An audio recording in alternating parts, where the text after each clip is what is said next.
Good evening प्यारे बच्चों, मैं आपके लिए लास्ट टॉपिक लाई हूँ through the eyes of travellers का। ये पार्ट 13 है और ये टाइम पीरियड आपको अब लर्न हो ही गया होगा, 10th century to 17th century. Last topic हमने पढ़ा है बार्नियर्स का डिस्क्रिप्शन, और यहाँ पर लिखते हैं कि जो बार्नियर का डिस्क्रिप्शन है वो रियल पिक्चर से बिल्कुल अलग है। और ड्यूरिंग 16th और 17th सेंचुरी में जो रूरल सोसाइटी थी वो सोशल और इकोनॉमिक डिफ्रेंशिएशन उसका मेन फीचर था। और सोसाइटी डिवाइड थी 3 पार्ट्स में। बिग जमींदार्स थे who enjoyed superior right in the land, जिनके पास ज़मीन में सुपीरियर राइट था। बिग पीजेंट्स जो हायर्ड लेबर यूज़ करते थे, मतलब कि पेमेंट पे लेबर को यूज़ करते थे और कमोडिटी प्रोडक्शन का काम करते थे। तीसरा ग्रुप था अनटचेबल लैंडलेस लेबर्स, ये एज अ स्लेव्स की तरह काम करते थे। ये सारी चीज़ें हम पढ़ेंगे चैप्टर 8 में, जिसमें कि है कॉलोनियलिज्म एंड कंट्री साइड। उसमें हम ये पूरा डिटेल में पढ़ेंगे किस तरह से हमारी सोसाइटी डिवाइडेड थी। The smaller peasants who called बेयरली produces for his subsistence, और कुछ ऐसे पीजेंट्स भी थे जो जिन्हें फ्री पीजेंट कहा जाता था, जो कि अपने लिए कुछ सब्सिस्टेंस, अपने लिए खाने पीने की कुछ ही चीज़ें जो प्रोड्यूस कर पाते थे।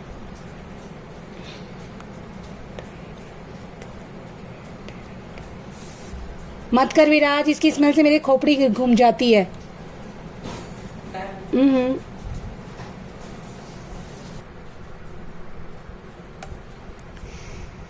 अब जो सोशल रियलिटी बताता है बार्नियर, वो डिस्क्राइब करता है इंडिया के स्टेट को ट्रेनिकल स्टेट के नाम से। ट्रेनिकल मीन्स बहुत अत्याचार होता था। जो बार्नियर का प्री ऑक्यूपेशन से उसने जो अपने जो दिमाग में बैठाई हुई बातें हैं कि जो मुगल स्टेट है वो ट्रेनिकल है, और उसने मुगल सोसाइटी को बहुत ज़्यादा रूरल और कॉम्प्लेक्स बताया है। उसने मुगल सोसाइटी के ट्रेड को डिस्क्राइब करा है, तो मैंने उसको हेडिंग में डिवाइड कर दिया है। तो पहला जो हेडिंग है लैक ऑफ इंसेंटिव्स। आर्टिशंस जो had no incentives to improve the quality of their manufacture and profit were appropriated by state, कि आर्टिशंस के पास कोई भी इंसेंटिव्स नहीं मिलता था, उन्हें कोई मतलब एक्स्ट्रा कुछ भी इंसेंटिव नहीं दिया जाता था, बेनिफिट नहीं दिया जाता था जिससे कि वो अपनी क्वालिटीज़ को इम्प्रूव करें, और जितना भी प्रॉफिट होता था वो राज्य के द्वारा ले लिया जाता था एज अ टैक्स। ये हम जानते ही हैं। वर्स्ट कंडीशन ऑफ मैन्युफैक्चरर की कंडीशन डिक्लाइन होती जा रही थी। Precious metals flowed into India. अब जितना भी जो ट्रेड होता था दूसरी कंट्रीज़ को, जितना भी गुड्स हम एक्सपोर्ट करते थे, उसके बदले जो ट्रेडर्स होते थे वो क्या लेते थे, गोल्ड और सिल्वर एक्सचेंज करते थे। Bernier accepted the vast quantity of the word precious metal flowed into India because manufacturer exported good for gold and silver. Long distance traders were prosper. He described that a prosperous merchant community engaged in long distance trade. वो कह रहे हैं कि वो merchant जो prosperous थे वो इसलिए भी ज़्यादा प्रॉस्पर थे क्योंकि वो लॉन्ग डिस्टेंस ट्रेड पर अपनी इनका इन्वॉल्वमेंट था। तो बेटा मैंने ये हेडिंग वाइज बना दिया है। हेडिंग वाइज है, जब आप आंसर भी लिखेंगे अगर ट्रेड आता है मुगल सोसाइटी का अकॉर्डिंग टू बार्नियर्स डिस्क्रिप्शन, तो आप जब ये हेडिंग्स याद करने में एक तो ईजी होती हैं और हेडिंग प्रेजेंटेशन में भी बहुत अच्छी लगती हैं, तो मैं उम्मीद करूँगी कि आपके काम आएंगी। नाउ अब बार्नियर ने डिस्क्राइब करा है population of town. 15% of population lived in town. Barnier describe करते हैं कि जो 15% पॉपुलेशन है वो टाउन में रहती है।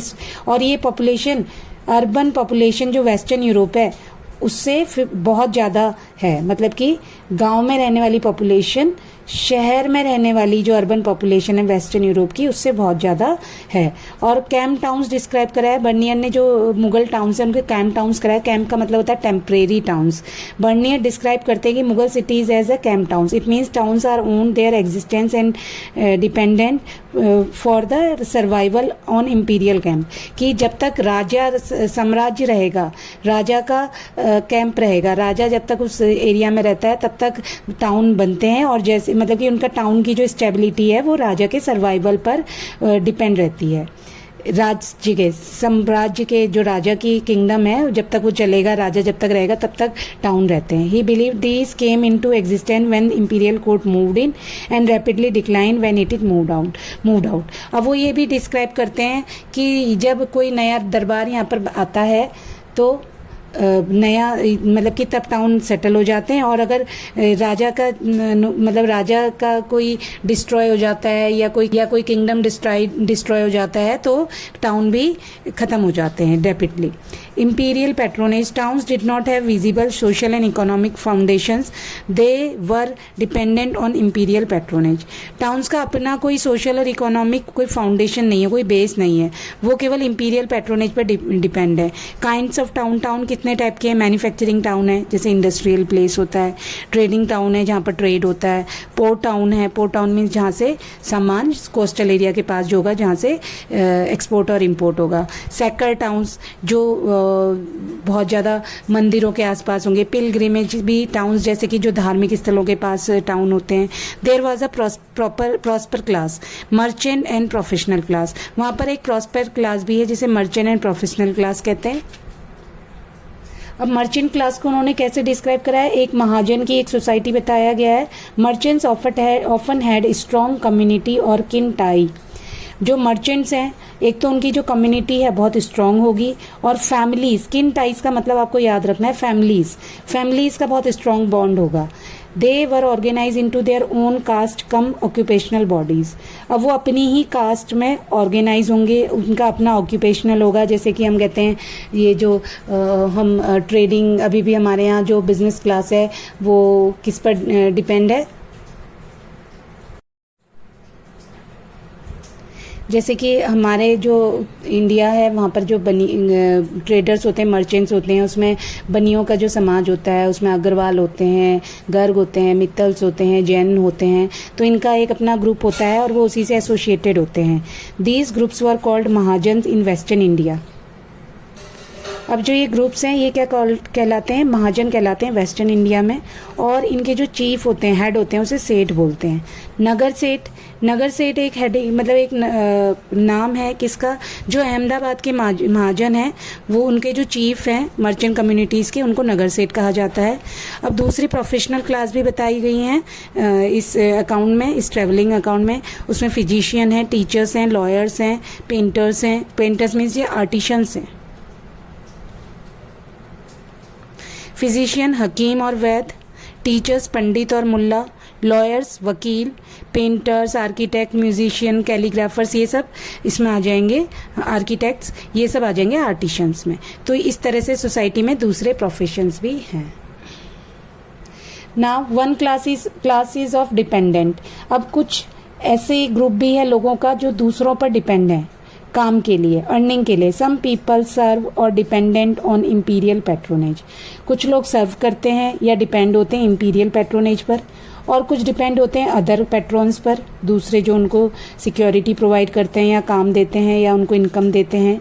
सम served ordinary people, crowded market और बाजार। और कुछ लोग ऑर्डिनरी लोगों को सर्व करते हैं कहाँ पर? क्राउडेड मार्केट में और बाजार में। ये ऐसे लोग होंगे जिनके पास अपनी ज़मीनें नहीं हैं, हेल्पर्स एज असिस्टेंट उनके लिए काम करेंगे। नाउ एक और हेडिंग आती है स्लेव्स, हमने पढ़ लिया। स्लेव्स का पढ़ेंगे, सती और लेबरर्स का। Slaves were openly sold in the market like other commodities. जो स्लेव्स हैं वो ओपनली सेल एंड परचेज किए जाते हैं मार्केट में अदर कमोडिटीज़ की तरह, सामान की तरह। They were regularly exchange as a gift. उन्हें गिफ्ट की तरह एक्सचेंज किया जाता है। इब्न बतूता ने अपने डिस्क्रिप्शन में लिखा है कि when Ibn Battuta reached Sindh he purchase horses, camels and slaves as gift for Sultan Muhammad bin Tughlaq. जब इब्न बतूता सिंध पहुंचते हैं तो वो हॉर्स खरीदते हैं, कैमल खरीदते हैं और स्लेव्स खरीदते हैं, और वो उसे गिफ्ट करते हैं सुल्तान मोहम्मद बिन तुगलक को। जब वो मुल्तान पहुंचते हैं तो वो वहाँ के गवर्नर को एक स्लेव देते हैं, हॉर्स देते हैं और कुछ रेजिन्स और आलमंड्स देते हैं। तो इससे पता चलता है कि रेजिन्स, आलमंड्स दे रहे हैं, हॉर्स दे रहे हैं, एनिमल्स को दे रहे हैं, और साथ में स्लेव्स को भी दे रहे हैं एज अ गिफ्ट, सामान की तरह उनको एक्सचेंज किया जा रहा है। Muhammad bin Tughlaq informs the Ibn Battuta was so happy with the sermon of a preacher named Nasiruddin that he gave him 100,000 tankas coins and 200 slaves. Muhammad bin Tughlaq ये इन्फॉर्म करते हैं इब्न बतूता को कि जब वो अपने एक टीचर मतलब कि गुरु नसीरुद्दीन को क्या दिया, उन्होंने 100,000 coins दी हैं, टंकास दिए हैं, कॉइन पैसा दिया है, और 200 स्लेव्स दिए हैं। तो ये मतलब कि एक्सचेंज किया जाता है। स्लेव की कंडीशन को डिस्क्राइब करता है कि स्लेवरी इंडिया में बहुत ज़्यादा ट्रेंड में थी। There was considerable differences among slaves, slaves में भी थोड़ा डिफरेंस था. Some female slaves in sultan court were expert in music and dance. अब जो सुल्तान कोर्ट में कुछ फीमेल स्लेव्स रहते थे वो एक्सपर्ट होते थे म्यूजिक और डांस में.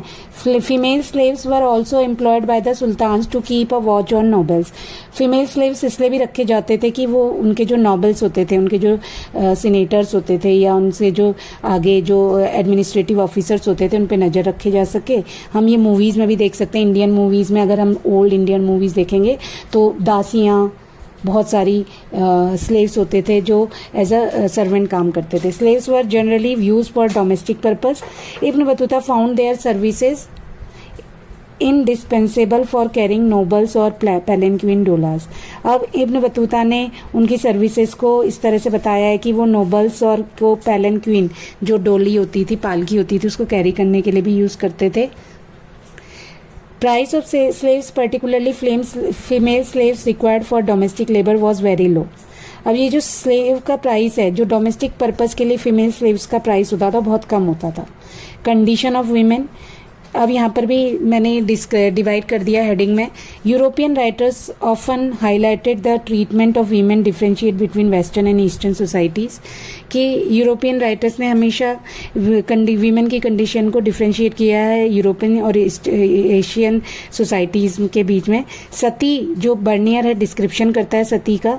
Bernier chose practice of sati और डिटेल डिस्क्रिप्शन. बर्नियर ने सती का बहुत डिटेल डिस्क्राइब किया है. उसने लिखा है some women seem to embrace death cheerfully.